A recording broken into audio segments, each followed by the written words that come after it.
Right. So, what if I told you there is a method backed by science, that could actually help you completely, reverse type 2 diabetes? A method that doesn't rely on expensive medications or invasive procedures, but instead that taps into your natural power, your body's own biology. Yeah, as we all know, millions of people struggle with type 2 diabetes every single day, feeling trapped by blood sugar spikes, insulin resistance, and constant medications. But what if there is a way out? Today, we are talking about intermittent fasting, a simple yet powerful tool that's changing lives and rewriting the narrative on diabetes management. Oh, come on, man. Rewriting the narratives on diabetes management, right? So you're going to have to stick with us as we break down how intermittent fasting works, the science behind it, and its incredible benefits, and how you can actually use it to take control of your own health. So this could be a very life-changing episode, and we hope that you stick with us as we move forward right now. All right. So those on TikTok, follow. Those on Fanbase, follow. All right. We are back on the live, and we want to welcome you back. And the first thing we're going to be talking about is how intermittent fasting actually works, right? How you may have heard it. Now we're going to tell you that it actually helps reverse long-standing diabetes, type 2 diabetes in this case. Long-standing. People thought that it has to be within the first few years, but no, studies have shown that it could be long-standing diabetes that you are going to be able to reverse with, intermittent fasting. And so we want to first talk about how it works, the way it actually works, and then from there we'll go to other areas. So stick with us. So with that, we are going to talk about how it regulates your blood sugar. Okay, so somebody may even ask, what is intermittent fasting? Okay. What does it mean? So intermittently, you fast. You are not going to wake up in the morning and you start eating as soon as you get out from bed, and you eat throughout the day till the time that you are about to go back to bed. So intermittently, how can you do it in such a way that you are not eating throughout the day? You have specific time in the day that you eat and specific time that you are going to fast. As we all know, when we sleep, we are fasting. When you wake up and some people even wake up at night and eat. They wake up to eat, yeah. Yeah, so we have to understand what intermittent fasting is. So fasting intermittently. All right. So with that out of the way, what are some of the ways that intermittent fasting helps or works? How does it even work? To the extent that we are boldly saying that you can use it to reverse type 2 diabetes if you have it. Okay, a few things we're going to talk about. The first thing is it helps regulate your blood sugar levels. You want to start with that? Yeah, so when you fast, because you don't eat, less sugar is dumped into your bloodstream, right? Because you are not pounding down the calories throughout the day. Because you are fasting, less sugar is released into your bloodstream. And if less sugar is released, it means that your levels are, stable. They are at the same level because you are not eating anymore. And when you're not eating, you can get your glucose from glycogen, which is the stored fat in your liver and your muscles. So that releases slowly into your bloodstream, and that stabilizes your blood sugar level. So fasting helps stabilize your blood sugar level. It makes a lot of sense, because if you are not putting in glucose, then there's not going to be glucose, going up the roof, right? So that is why intermittent fasting helps regulate your blood sugar levels. And as she said, yeah, you may say that, but if I don't eat, how am I going to survive? I can stand hunger. Yeah, but if you have, everybody has some stores of glycogen in their liver and their muscles. And that is where your body is going to, depend on for your energy. So don't be scared. We are going to teach you how to do intermittent fasting as we go forward. But the key thing is that when fasting doesn't kill, unless extremely, it doesn't kill. It's going to help you, and your energy source would be the stored glucose in your liver and in your muscles. And so your glucose becomes stable. That's the key that she mentioned. The other thing is that because you're not eating and being hungry like you eat and there's no food and no food, there's also going to be less sugar spikes. Your blood sugar is not going to spike up or lead to a crashes, because you basically have your what we call basal insulin release. Your body has released some level of insulin, small amount, that makes sure that your sugar levels are on point. But if you are eating throughout the day, the moment you eat, sugar spikes. And especially when you eat the kinds of foods that we told you shouldn't eat, the refined carbohydrates and sugars, processed foods and stuff like that, then the sugars are going to be spiking and crashing. Spiking, going up, crashing, going down when your food is completely gone. So intermittent fasting helps prevent the spikes as well as the crashes that usually happens when you are eating throughout the day. And so it is important to note that when you are not eating, when you are fasting, during those times you are fasting, you are actually stabilizing your blood sugar levels. I'm going to go to the next one. Yeah, and the second one that we want to talk about is intermittent fasting improve your insulin sensitivity. You become more sensitive. The little that you're producing is able to act on the glucose, right? Right away. So lower insulin levels as you fast help your insulin levels naturally drop because there is no incoming glucose to process. And because there is no incoming glucose to process, the levels are lowered. Going to be dropping, right? The insulin naturally drops because you are not pounding your system with a lot of glucose. So as you keep doing this, the cells become more responsive to the insulin over time, reversing insulin resistance. So that's the trick that you can adapt. You don't want to, because you're fasting, you are producing less insulin. And because less insulin is produced, it becomes more sensitive when you eat. Definitely. So it's a trick you are tricking your body to do. So yes, we know that insulin resistance is a hallmark of type 2 diabetes, right? Insulin resistance, everybody that has insulin resistance, most people eventually develop type 2 diabetes. And as you may have recognized, we have said that resistance actually develops when you have too much of one thing coming. I always use that simple analogy of using antibiotics. If you use antibiotics or antibiotics too many times, that your bacteria doesn't work. I mean, the antibiotics that doesn't work on the bacteria anymore, infections anymore, because they've seen it over and over and over. But here in this analogy, when you come to diabetes or type 2 diabetes, when you are not eating, because you are not eating all the time, what happens is less insulin is released. And then because less is released, the little that is released becomes very responsive. Your body responds to it because it's not like too much running around. You are not eating so much around, at least for those specific times that you are fasting. And so that is how your sugars your insulin become very sensitive, and eventually you can reverse type 2 diabetes, right? So the other thing is also that when you are fasting triggers process called autophagy. There's actually two processes: autophagy and mitophagy, I should say. Big words, but all that they mean is that when you are fasting, your body is able to clean up its cells. So if you have damaged cells or damaged proteins, which are running around, which could cause problems, inflammation.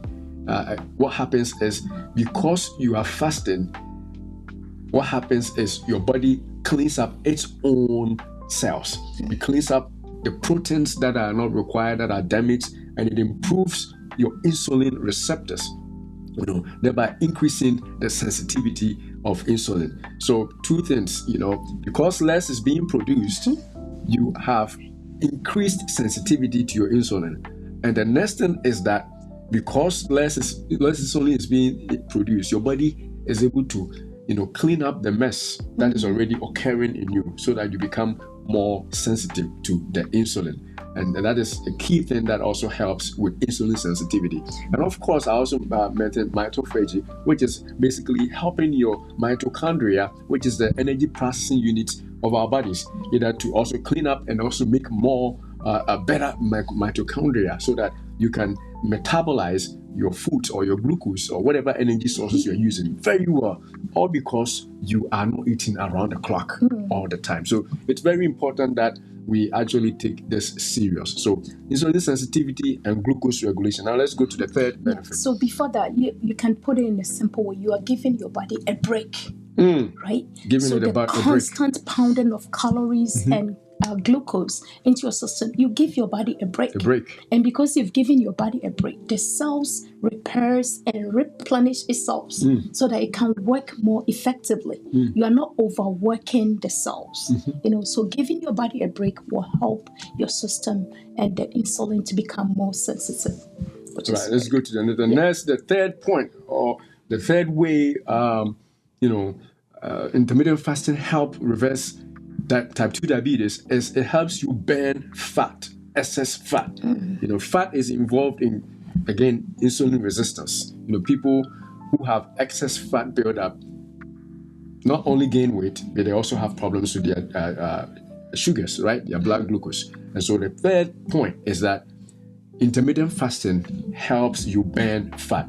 And the way it is that the fat stores in you, as we alluded to, the energy stores in you, as we alluded to, like glycogen, becomes used as you fast. Like for the first day, you may have fat stores, all right, but then you start off, or your body starts using the glycogen, the stores of glucose in your liver, as well as in your muscles. So, for instance, you didn't eat for some period today or tomorrow. You didn't eat between some hours of the day. You didn't eat. Because your body still needs energy to be able to do all the things you have to do, it will begin to use and process the glycogen stores in your liver as well as in your muscles. And then the following day you do it, it goes ahead and uses the remaining glycogen. For some people, it will take a few days. For some people, it will even take, weeks just to use up all the stores of energy in their liver and in their muscles. But eventually, you are going to deplete those energy stores. Eventually, all those glycogens are going to be gone. And when they are gone, then your body turns into a new source of energy, which is the stored fat around the belly, around all the organs that we call them visceral fat. The fat that is very dangerous, around your pancreas, even fat in your liver itself, fat in every other part of your body. That shouldn't be there because you are fasting, or you're not eating throughout the day, I should say, because somebody may think that fasting so you don't eat. No, you eat, but we're going to explain how you do it. So let's stick with that. But because you're not eating throughout the day, your body begins to use the fat after finishing the glycogen, and then you actually enter into what we call ketosis. This is what some people call keto diet and all that. This is where it comes in.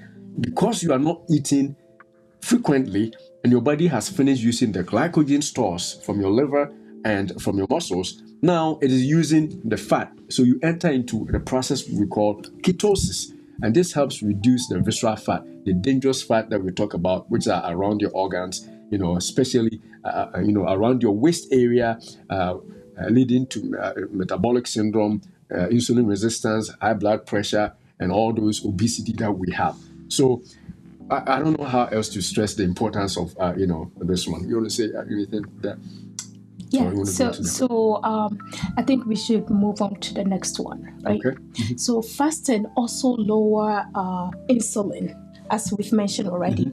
But there is a hormone that you tend to produce that controls glucose, right? So these hormones tend to act on this fat that has been stored. You are talking about insulin. Don't hide it. Yeah, the first one is insulin, right? Yeah. Because when you eat, insulin causes you to store fat. So that's the first one, right? Yeah. So if less insulin is produced, then it's likely that you're not going to produce. I don't know the point there. by keeping insulin low for extended period of time, your body become more efficient and breaking down the stored fats, like you've mentioned. Yeah, so it's very good idea to lower the production of insulin. So as less insulin is produced, which is because you are not eating around the clock. Yeah. Because you are not eating around the clock, insulin is not produced, right? And if you eat around the clock, you are producing more insulin. And what insulin does is a point that the first point you're trying to make is that it makes you store fat. Remember, we're talking about burning fat, right? So the first one is we have used up all your glycogen, all your stores in your liver and your muscles. Now your body has turned into your stored fat and burning it. Okay. The other thing is because you are not also eating around the clock, you are not producing insulin. Okay. Because when you eat, that's when insulin is released. And the action of insulin is to also pick up more fat. Okay. So if you are not eating, you are not producing fat, you are not storing fat, and also because you are not producing insulin, right? You are not producing insulin, and if you are not producing insulin, you are not storing fat. Your body is not picking up fat or making fat because you are not producing more insulin. So 2 ways. Okay, so I think this is the idea that people that practice keto diet the keto use. diet, yeah. So because they think that if you eat glucose or sugar or carbohydrates, you produce insulin. And if you produce more insulin, then it's likely that you are going to store fat. So in order to get away from storing fat, then you don't eat glucose at all. That's why they don't eat carbohydrates. That's why they stick with the fats and the proteins. Right. So what can you do so that you don't produce a lot of insulin that will make you fat? By cutting down on the amount of glucose that you take in. And that is where intermittent fasting comes in. Yeah. So if you have a window in the day that you are not eating, all that period you are not putting in anything. And if you're not putting in anything, then there's no glucose going to be produced. Right. And if glucose is not going to be produced, no fat will be absorbed or no fat is going to be made or stored. Right? And so you begin to burn. And plus the earlier point that I also described, that because you're also not eating as much, the stores of your own fat are also going to be burned, depleted. They are going to be used for your own energy. So you are burning it, and then because insulin is not being produced, you're not also storing it. Right. So what it leads to is eventually you're going to lose weight, which is good, And then also we have already also explained that the fact that it's also going to make the little insulin you produce also more sensitive. It sounds complicated, but we want to make sure that we prove our point. So when you decide to do intermittent fasting, you're not going to say that, we just said it and you're doing it. It makes a lot of sense. And as a matter of fact, because of time, we have studies. If you go to the medical journals, there are studies that are proving our point that intermittent fasting can reverse diabetes, type 2 diabetes, not just for people who just got it, pre-diabetes and people who had it for 6 years. No, even people who have had it longer than 6 years. Studies show that if you can stick to it, eating within a specific window of the day, you are going to be able to reverse your condition if you stick to it long enough. Right. That's the key. So you were saying that fasting doesn't really hurt. It doesn't kill, right? No. So when you get to the point that you are so hungry and you're like, no, I drop everything. Just think about the importance, the benefits that you get from doing this intermittent fasting. Definitely. It help replenish your body. Definitely. Now let's go to the fourth benefit. Seems like we are running, but we got to because we have a lot to cover. So if you are watching, make sure you hit the like and the thumbs up. Subscribe if you haven't already subscribed. Wherever you are watching us from, we want to make sure that you follow us if it's on any of those platforms where you follow. On some platforms, you have to hit follow. Some platforms, you have to hit the subscribe. Wherever it is, just make sure that you hit those buttons so that we can also share this with other people. And you also receive our notifications whenever we go live. All right, so the next point is the fourth point. The benefit of intermittent fasting is it helps with hormonal balance and also reduces inflammation. We want to start with that? Yeah, I think that was what I was trying to get earlier. Oh, okay. So this hormonal balance, we have these hormones called the leptin and ghrelin. So these hormones tend to give you the craving. You want to eat high carbohydrates, high level of carbohydrates and sugary foods. You crave for them because your body, if you keep eating carbohydrates over a long period of time, you produce these hormones, and these hormones urge you want to get more. You want more and more every day. Yes. You wake up in the morning and you are craving for carbohydrates. You are craving for white starchy foods. It's not you. It's your body producing these hormones. Come on, it's you too. It's also you for a little bit because you like it. Yeah. So if you do this intermittent fasting, you reduce, overeating and the cravings of high carbohydrates and sugary foods that can worsen blood sugar levels. So you want to minimize these hormones because if the cravings are so much, you can't control yourself. That's why they are like, it's the willpower. It's not really willpower. It's something. It's the hormones that you're producing that is making you crave for unhealthy foods. So we are encouraging that intermittent fasting reduce the production of these hormones that can help you control yourself and eat the right foods that we talked about last week. That's a good one. So intermittent fasting will help you reduce the appetite hormones. I'll call them appetite hormones, so that you reduce your cravings, right? The leptin and the ghrelin. Intermittent fasting. Now, in the beginning, you may feel, if you have fasted before, we are in a fast from church, right? And in the beginning, it was hard. Why? Because your body is used to all these foods that you eat around some time. And then the leptin and ghrelin also kicked in and said, hey, come on, man, you got to eat this, you got to eat that. But if you are disciplined enough to say no at those initial stages, trust me, it's not easy. But if you are disciplined enough to say no at those initial stages, the leptin becomes low. They're all going to quiet down. And then you get a hand of it. So you'll be able to go through your fasting easily. And again, we're going to talk to you about how the fastings are. So it's not like any fasting. We're going to show you a few examples of those fastings that have been proven to be helpful to diabetics. So the other thing is that high blood sugar and insulin resistance are also associated with inflammation. So if you are also fasting and around some time or within some window of the day you are not eating, your insulin, because your insulin is less, you are also going to reduce the inflammatory markers. All the things that lead to inflammation are also going to quiet down because of less insulin resistance, which is associated with high sugar levels. If you are not increasing your sugar levels, your inflammation is also going to go down. Inflammation including even leading to atherosclerosis, cholesterol plaques, and joint pain. Joint pain. They are all part of it. They are all going to reduce. If you have been fighting with joint pain for a long time, try intermittent fasting. Excuse me. It may not go away completely, but it will reduce depending on how bad your sugar levels are.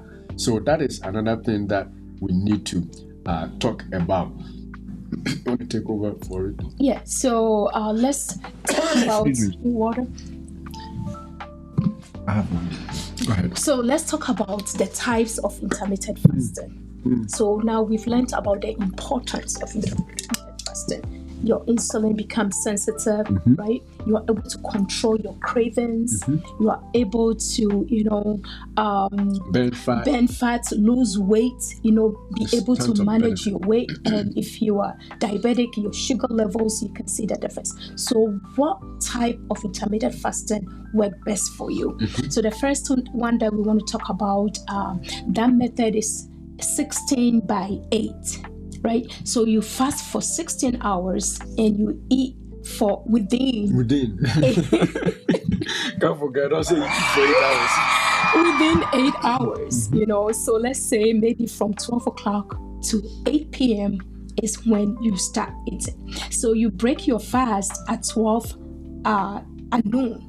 You don't get up at 7 o'clock and you start eating. You continue the fast from the overnight, the previous night, then you eat your breakfast at 12. And I think we have to mention that the kinds of foods that you eat is also important. It's not like because you are doing intermittent fasting, you can eat anything and you can do it anyhow. the choice of foods is also important. So if your schedule is such that you sleep a little late, you don't wake up early, then this can be something that you can adapt. You start eating at 12 and by 8 o'clock, you're done. After 8, you don't eat anymore. It doesn't matter how good the smell of food is coming in the house or how much you're craving for extra and all that. You know that by 8 o'clock, you don't eat. You don't eat after 8 o'clock. That's a 16 by 8. So time restricted eating. You know that if it's not 12 o'clock, it's not time for me to eat first. So you always basically fast until 12. Yes, and then you eat from 12 between 12 and 8. We got to be careful, because if you don't take care, somebody will eat all throughout, because that's the 8 hours. It's 8 hours. No, you can still do your 2 meals per day or 3 meals even within that 8 hours. The thing is, don't remember the 8 hours you didn't eat so much when you start eating. Don't let that get to your head and say that, I didn't eat for 8 hours, so it's time to eat. Let me just make sure that I make it all up. No, that doesn't work. You defeat the purpose, because you are telling your body you are going to eat at 12 or whatever time that 8-hour window starts. You make sure that you stick to still eating within normal eating, frequency, like 3 times a day, if that's how you're used to, or maybe even twice. You eat at 12 and maybe at around the 8 o'clock time you also eat, and that's it. And if you consistently do it, the key is consistency. If you consistently do it, for some people they may be doing it in some way, but they are not consistent. Some people, they don't eat. Naturally they are like, I'm not a morning eater. I don't eat breakfast. I don't eat breakfast. So all you do is you just stick to that, but make sure that you also cut off the time that you're eating, and you'll be good. So you eat from 12. Make sure that by 8 you don't eat anymore. All you do is drink water. And that will make for a difference. Trust me, it will work. Studies have shown it, right? It will work. The other thing is maybe 10 by 14 by 10. 14 by 10, which is also similar to regular schedule for a lot of people. So instead of eating within the 8-hour window, this time you're eating within 10-hour window. Right. And it will still work. The key is to be disciplined enough to stick to that schedule that you do. So that can be 8 a.m. to 6 p.m. As long as it's within 10 hours. Right. Not every hour. Please don't take it like So by 6 o'clock you are done for the day. You are done for the day. You don't eat anymore. And that, trust me, it will work. If you stick to it long enough, it will work. As long as you're eating the right foods too, you are going to make it. And it's going to help you reverse your diabetes or your sugar levels. In fact, some people use it to lose weight. And some people use it to overcome hypertension. It will work across the board for everything that you want to do. So that is something that we have to take a serious and maybe focus on more. All right, so we're going to go to the next one. The next one is what? 5 by 2. 5 by 2. Okay. So you eat normally for 5 days of the week, and you reduce the amount of calorie that you take, or the amount of food that you take in 2 days. Okay, so the 2 days is such that you don't do it back to back. So it's not like you are going to fast Sunday and Monday, and then you eat throughout the day, the rest of the week. But it shouldn't be so you can do one fast on Sunday, then maybe Wednesday or Thursday you do the second one. And when you're doing it the whole day, you don't eat anything. So the only amount of food that you eat is very small that you go to bed. So we are saying that up to, you don't exceed more than 600 calories in that day that you fast. But the rest of the 5 days you eat normally and you make the right choices. So if you do this consistently, then you can see that things are changing. You're losing weight, and your A1C and your insulin sensitivity will definitely improve. My goodness. So, and that's an easy one, I think. Easy one, yeah. Yeah, you eat for 5 days of the week, and the 2 days as long as she said it's not back to back, you don't eat. You don't eat, a maximum of 600 calories for those 2 days. Most people can do this. Right. And if you repeat this over, let's say this whole year, if you're able to do that for a year, 2 days of fasting, not back to back, to make it easier too, actually. If you did it back to back, it may actually be more stressful on you. But if you, like she said, you did it on Monday and on Wednesday, or Monday and Thursday, the other days you eat your regular healthy food. Don't say that, for those 2 days I don't eat, I got to make it up. No, you eat your regularly scheduled healthy foods. If you want to know the healthy foods, make sure you go back to our last video and check them out, because you can use that also to reverse diabetes and high blood sugar. So you are using that on top of this one, then you are going to get it reversed as quickly as possible. So it is important that we do it like that. 2 days off, 5 days on, I should say. Right? Maybe on your off days.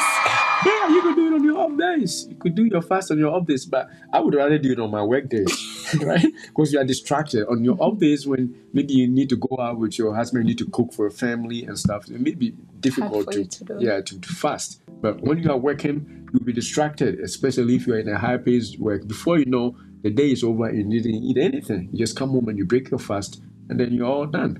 You go to the next day. So that is a good one. So 5 by 2, 16 by 8, and then 14 by 10. Several kinds that will help. Now let's go to the next one. So the next one, which one is the next one? This one is an alternate day fasting. Yeah. So you alternate days of regular eating and days of fasting, or very low calorie intake. So every other day. Every other day. So you eat normally today, then the next day you cut down on the calorie, the amount of carbohydrates that you eat, the amount of food that you take. You cut it to the low minimum level, which is less than 600 calories. Less than 600 calories a day. So you do it every other day. So that's another kind of intermittent fasting. That can also be easy for a lot of people. You eat your regularly scheduled meals for today, and tomorrow it's like, okay, tomorrow is going to be a fruit day. So it's apples and berries and water. You will still be okay because you're getting some energy from those. But your regular sit-down meals, like your starchy foods and your meat and your soups or your chips, everything else you don't. You just do your fruits, and your calories become very low. You do it every other day in the week. You are going to also get a lot of benefit for blood sugar control. So it's very important that we also watch that. And I think that can be done by most people. Right, every other day. So by the time that you are done with the low calorie day, the next day you are able to go back to normal. So consistently, you can do every other. Yeah. And if you are really serious about reversing your diabetes and quick, on the days that you eat, you also avoid your sugars, avoid your starches, avoid your processed foods. You eat those foods we talked about, which are not processed, your greens, your fish, all those proteins that we discussed in our last video. If you do those when your regularly scheduled day is for eating, so you are eating healthy when you are eating, and then you are eating only fruits or maybe a little bit of energy source when you are fasting on the other days, trust me, you are going to turn your blood sugars around. They become stable. And not just that, all the other things will work out, including blood pressure and your weight loss. All right, so let's move on in the interest of time. The next one is early time restricted eating, which basically means that you eat all your meals within an earlier part of the day. Some people do it already, but they eat throughout. They start early and they finish late. That's where the problem is. Because of the abundance of food in the house, right? And the temptation, when you open the fridge, food is smiling. So pick me. And that is where the problems actually come from. But aside that, if we can be disciplined enough to time restrict our eating, then this will also work. So you are a morning eater. Some people are morning eaters. Some people, they wake up and the first thing is they got to do something. Yeah. It's the nature. It's okay. All we are saying is that you got to stop also early. So you start early, you stop early. Right? Yeah. And what you do is say, for example, from 7, you start eating at 7 a.m. Okay, you have your breakfast, maybe some eggs and some oatmeal or some other healthy meal. And then you have your lunch. But make sure that by 3 p.m. you have had your dinner. Whoa. Yes, you have your dinner. I know a person that is doing that. I don't even think they have diabetes, but they actually, I remember there was an old man who is, I think he already turned 100, a doctor who turned 100. I saw him on YouTube. And that doctor's way of eating was to eat their last meal around 3 o'clock. Wow. And they don't eat again. They are not hungry. They just drink water and they sleep and wake up and then they eat early. I think sometimes he even wakes up a little earlier to eat at 7. But the key is that by 3, no more food. Earliest part of the day. Earliest part of the day. This is the early restricted eating habit that you can also do. It's also a type of intermittent fasting. So you got to ask yourself, how is my eating pattern? Do I like to eat early in the morning? If that's the case, you can choose this. Some people too, they can go throughout the day to even 2 before they get hungry. Then you can use the other ones that we have already mentioned. Either the 16 by 8 or even make it less. Right. Maybe like 20 by 4. Depends. It's a little harsh, right? Yeah, whatever it is. See where you are usually hungry and put your time of eating within that window. And then after that, you don't eat. And you're going to make it easier for you to reverse your high blood sugars, your hypertension, and all those other diseases that we actually face most of the time. So the 7 a.m. to 3 p.m., if you calculate that number of hours, it's 8 hours. It's 8 hours. So indirectly is what? 16 by 8. But you are starting early. But you are starting early. So if your body, if you want to eat early, it's likely that you have to go to bed early too. Right. Because if your 3 dinner p.m. was 3, I'm pretty sure you shouldn't hang out past midnight or something like that. Or because you go hungry. Yeah. So if you are an early bird, maybe this is for you. And it makes sense too, because early part of the day is when you stay active. Yes. Right? You are going up and down. You're doing everything. So you are staying active. And that's when you are eating. So your body tends to use all the glucose that are coming in. Then when you are going to relax for the rest of the day, you don't need much to function. So you can take it easy and you will be all right because you are not putting in a lot of energy output out there. And the key to also being all right is, to take it easy and distract yourself. Sometimes just, even if you're not sleepy, watch a movie or read a book. If you just sit down, especially close to the kitchen, and other people come around, they are going to tempt you. So distract yourself, especially in the initial stages until your body adjusts. And then make sure that you can do it. And once you do it again consistently, you are going to reap the benefits. Trust me, if you do it and you see it, come back on this show or on this channel and let us know how you made out, because it's definitely, it's proven. We are not making it up. It's proven. People have reversed their diabetes with this. People have reversed weight gain with this. People have stopped taking diabetes medication. The A1Cs have gone down. Their fasting blood glucose have gone down, even though they started at a very messy place. But because of consistently doing this practice, especially combining it with the right diet when they are eating, you are going to be able to do it. So yes, we challenge you to start. I think the last one is 24-hour fasting. That's the 1 meal a day. 1 meal a day. I don't know how that is possible, but some people are using this. Come on, a lot of people are doing it. So you eat only 1 meal a day, typically dinner, and you fast for the rest of the hours in the day. So you go about your business throughout the day, you don't eat anything, you come back and you sit down, you eat your dinner, and that's it for the day. So if you are able to adapt this one, some people can just go without food for a long time. Naturally or overall, they don't like eating. But when you are sitting for the dinner, you don't want to have this banquet or a whole lot of food. Yeah, you're adding your breakfast, your lunch, and your dinner together. You don't want to do that. So 1 meal a day is an option if you want to go a little harder.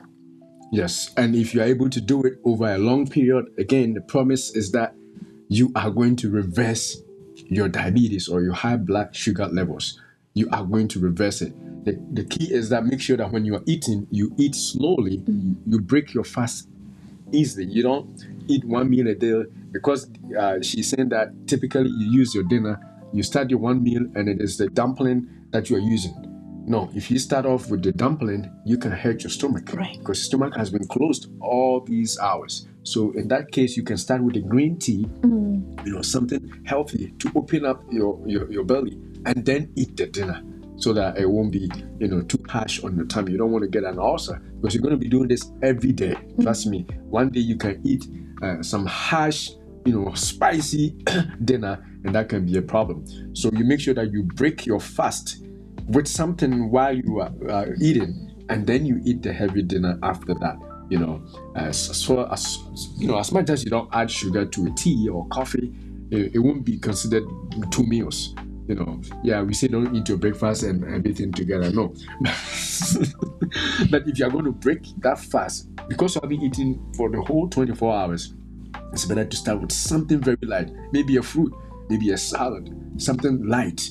And I actually like my tea, hot tea, and let it take its time to open up all those, closed, gut, and then you eat slowly the harder or heavier meal. And less spicy food. And less spicy food, so that you don't hurt yourself in that process of breaking your fast, So this is another very important. Now again, if you can repeat this over months, the studies have shown, up to one study we looked at says 12 weeks. 12 weeks. If you can do that, 3 months. Yeah, you are going to reverse your insulin resistance or your type 2 diabetes. You're going to lose your healthy weight, and it's not that hard, This may be a little hard for people who haven't fasted ever, to do it, especially every day. Right. But again, if this is hard for you, you choose one that is not too hard. This is for somebody who is experienced in fasting. You can do this and it will be normal. It's nothing to them. All right. So this one will lead us to choosing the right schedule. All right. The effectiveness of an intermittent fasting schedule. It depends on the individual, like you're saying.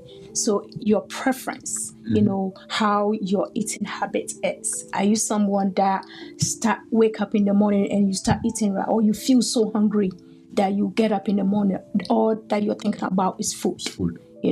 So if you're such a person, then you can adapt the 7 a.m. to the 3 p.m. one. So it depends on your preference and how your body and your system works. And also your health goals. Are you pre-diabetic? Have you been diagnosed like your A1C is 6 and higher? Are you such a person and you want it reversed? You don't want to start the medication and be taking medication every day. You don't want to go to the point of managing the diabetes. You just want to reverse it completely. Yeah. So if you're such a person, then you have to know which one to pick. You have to be very serious and be consistent, and do it regularly, continuously, and you are going to see the results. Consistency is key. And then the other thing is, while you do this, you also have to have a way of monitoring your blood sugar levels, especially if you're already diabetic and you want to see how well it works for you, or, because you may start off and feel like you can't continue. And the reason may be that your blood sugars fall too low at some point during your fast. So if you have a blood sugar monitor, that will tell you your sugar levels around the times that you have chosen, and see if it's going to work for you. You may have to just maybe pick a snack if it's too bad. In some times it's okay. You're not pleasing any man. You want to be sure that you are alive also, right? You don't want to collapse, have low sugar. We're going to talk about actually some of the things that you shouldn't or prevent you from doing intermittent fasting in the few slides to come. But we just want to say that you have to know yourself. And if you're already diagnosed with diabetes, make sure you are checking your blood sugar around the times that you are doing this, to make sure that you are in a safe way. Yeah, and also if you're already diagnosed and you want to try this intermittent fasting, you have to consult with your doctor, consult with your healthcare provider before you jump into anything, because we want you to be safe. It's in your mind, you think this is a good one and you want to go all hard on it. We just want you to consult with your doctor and see which one will work best for you before you pick any one. Definitely. Yeah. And then combine intermittent fasting with the healthy diabetic friendly diet.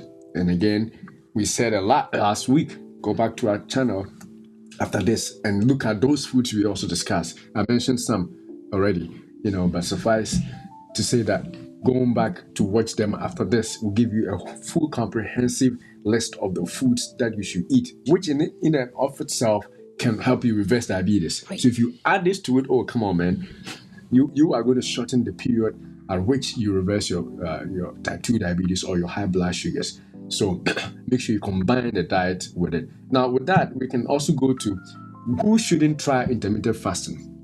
Who shouldn't? It's not for everybody. So let's use this last few minutes to do that. Yeah, so the first one that we want to talk about, people with type 1 diabetes. People with type 1 diabetes. Yeah, so we are talking to people with type 2 to use this intermittent fasting. But if you're type 1, you shouldn't try or you shouldn't do the intermittent fasting. Now, even if you do intermittent fasting, you are monitoring your sugar and you know how your body works.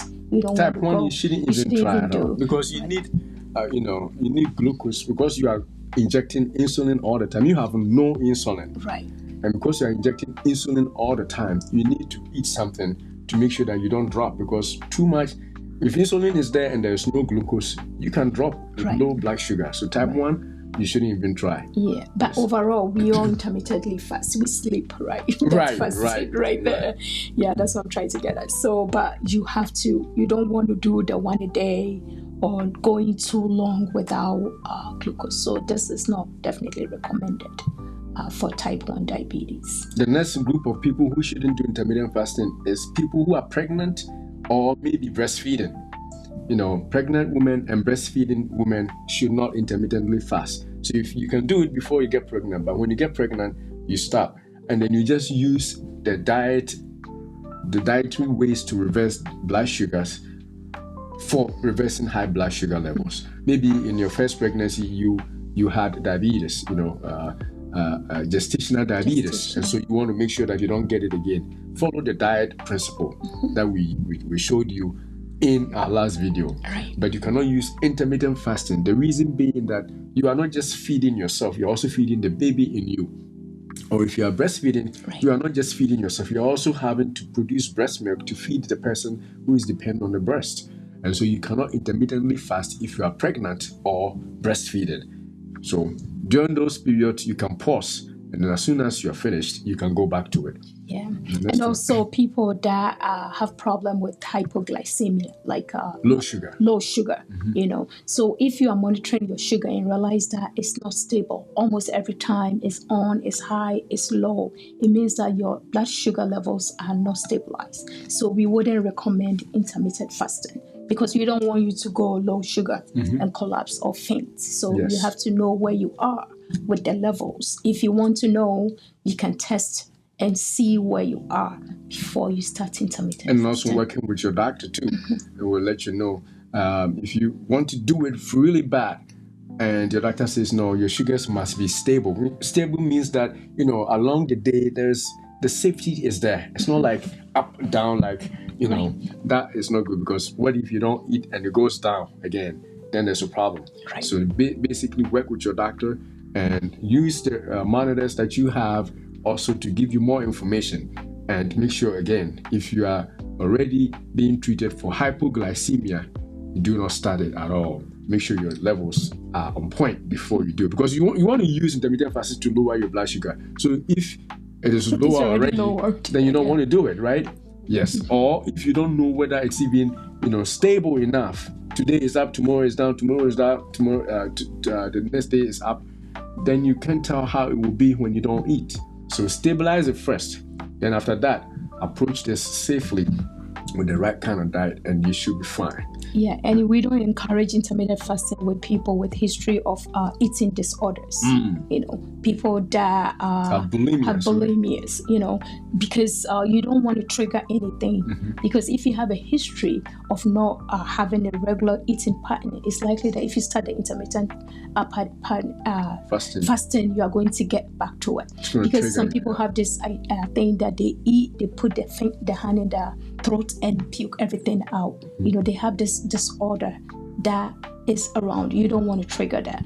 So if you are such a person, I think this one is not for you. Yes, as bulimia people, right? Do not do that.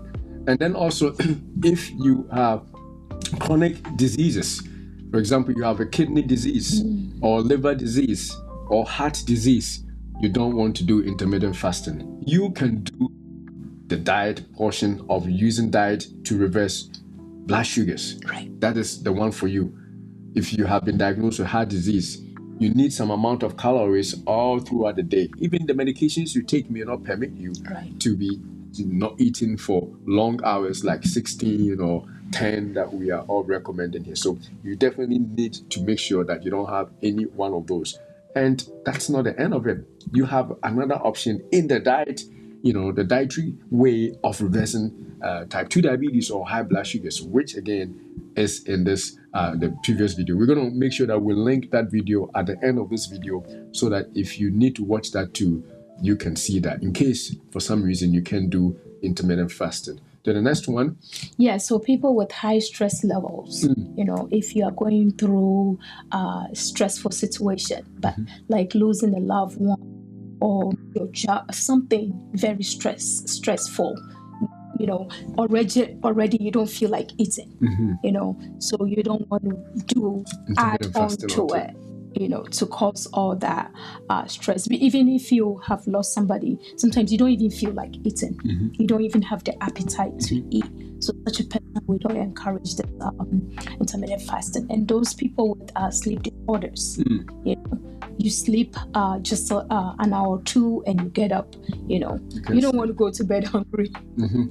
Yeah, so that's be good. That's kind of like a stress in itself, right? Yeah. If you have sleep disorders and you have high stress levels, you have to eat more diet. You cannot do intermittent fasting. And I think the other one is if you are taking some medications that affect, your blood sugars.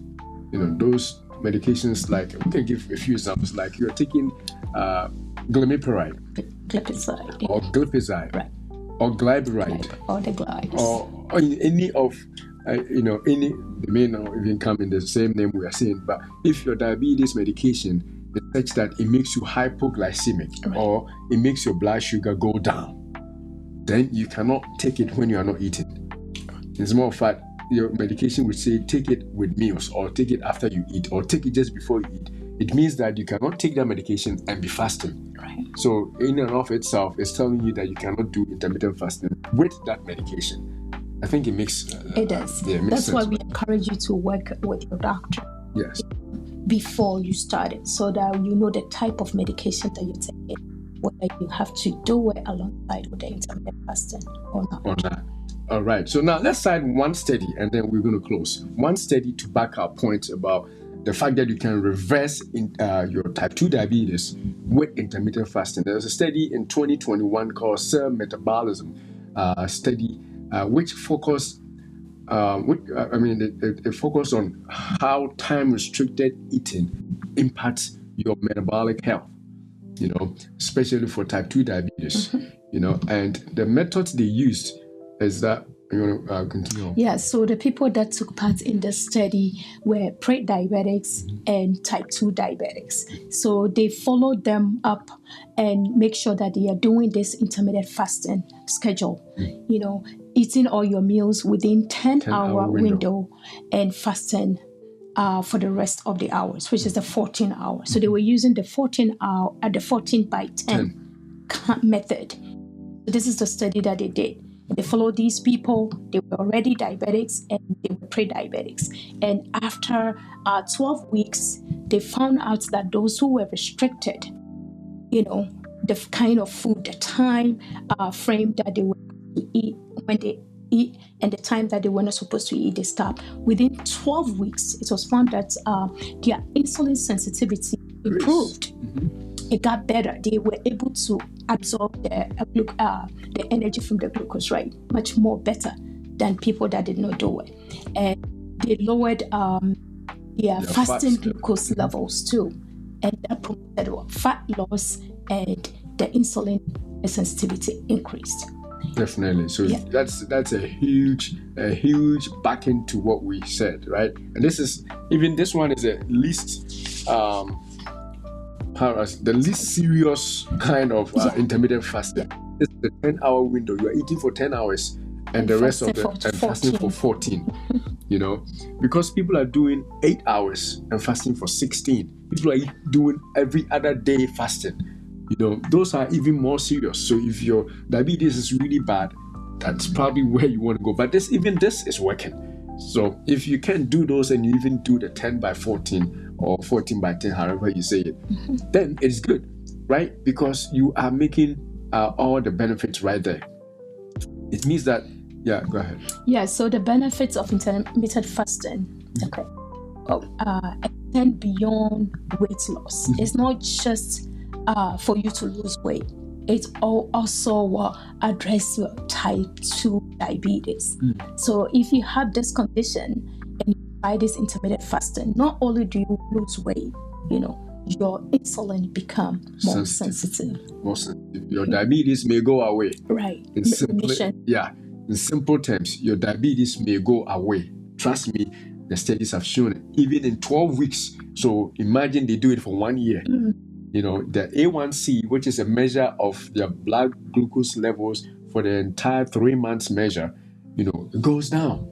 You know, like she said earlier on, from 6 to maybe to 5, which is almost not, 5 is normal. Yeah. You know, so if you can do it consistently over a long period, you know, and once it works, you don't stop. Because like we said in last week, if you stop, the diabetes can come back, right? It comes back, yeah. You are in remission, so you keep doing what you have to do to make sure that you stay in the remission period. But the key thing is starting. Some people cannot start. Some people prolong, procrastinate things, and I'll do it, and they don't. Every pie, every cake they want to taste it. And if you are doing intermittent fasting, you got to be disciplined. You're not going to be doing that, right? Yeah. So if like you go to work and they have food everywhere, and if you are fasting, you know, they buy the pizzas in boxes. You know, all the junk foods will be around you. The more you do it, you get used to. It becomes part of you.